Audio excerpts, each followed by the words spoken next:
Hello, welcome to Ragi makers. ഇന്ന് നമ്മളൊരു wedding evening ഒരു മേക്കപ്പ് ചെയ്യാൻ പോവുകയാണ്. അപ്പോൾ അതിൻ്റെ സാരി എനിക്ക് മുന്നേ തന്നെ പ്ലീറ്റ് ചെയ്യാൻ കൊടുന്ന് തന്നിട്ടുണ്ടായിരുന്നു. അങ്ങനെ നമ്മൾ പ്ലീറ്റൊക്കെ എടുത്ത് റെഡിയാക്കി വെക്കുകയാണ്. വൈകിട്ടത്തെ ഫംഗ്ഷന് വേണ്ടിയിട്ടായിരുന്നു മേക്കപ്പ്. ഒരു 3 o'clock ആകുമ്പോഴാണ് ഞാൻ ബ്രൈഡിനോട് വരാൻ പറഞ്ഞിട്ടുള്ളത്. ഒരു മുസ്ലിം ബ്രൈഡാണ്. ഇതാണ് നമ്മുടെ ബ്രൈഡ് സോഫിയ.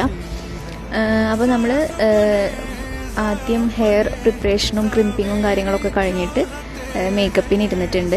ഒരു സിമ്പിൾ മേക്കപ്പ് മതി എന്നാണ് പറഞ്ഞത്. കാരണം തലേ ദിവസത്തെ മേക്കപ്പ് ആയതുകൊണ്ട് തന്നെ ഭയങ്കര ഓവറായിട്ടോ അല്ലെങ്കിൽ ഭയങ്കര ഹെവി ആയിട്ട് വേണ്ട എന്ന് പറഞ്ഞിട്ടുണ്ടായിരുന്നു.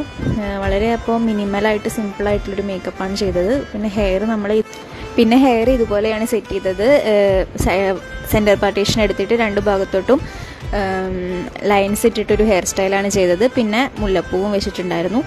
പിന്നെ ഫൈനൽ ലുക്ക് വന്നിട്ട് ഇങ്ങനെയായിരുന്നു. ആൾക്ക് ഭയങ്കര ഇഷ്ടമായിട്ടുണ്ടായിരുന്നു. ഞാനും ഒരുപാട് ഹാപ്പിയായി. നമുക്ക് മുസ്ലിം ബ്രൈഡ്സിൻ്റെ എൻക്വയറി വളരെ കുറവാണ് വരാറുള്ളത്. നമ്മൾ മുസ്ലിം ബ്രൈഡ്സും ക്രിസ്ത്യൻ ബ്രൈഡും ഹിന്ദു ബ്രൈഡും എല്ലാം എടുക്കുന്നുണ്ട്. പലർക്കും അറിയില്ല. നമ്മുടെ പേജ് നോക്കുമ്പോൾ ഹിന്ദു ബ്രൈഡിനെ മാത്രം കാണുമ്പോൾ എല്ലാവർക്കും ഒരു വിചാരം എന്ന് പറയുന്നത് നമ്മൾ മുസ്ലിം ബ്രൈഡ് ചെയ്യില്ല എന്നാണ്. പക്ഷെ നമ്മൾ എല്ലാ ബ്രൈഡ്സും ചെയ്യുന്നുണ്ട്. അപ്പോൾ ഈ ലുക്ക് എല്ലാവർക്കും ഇഷ്ടമായി എന്ന് വിചാരിക്കുന്നു. നെക്സ്റ്റ് വീഡിയോ ആയിട്ട് വീണ്ടും കാണാം. ബൈ.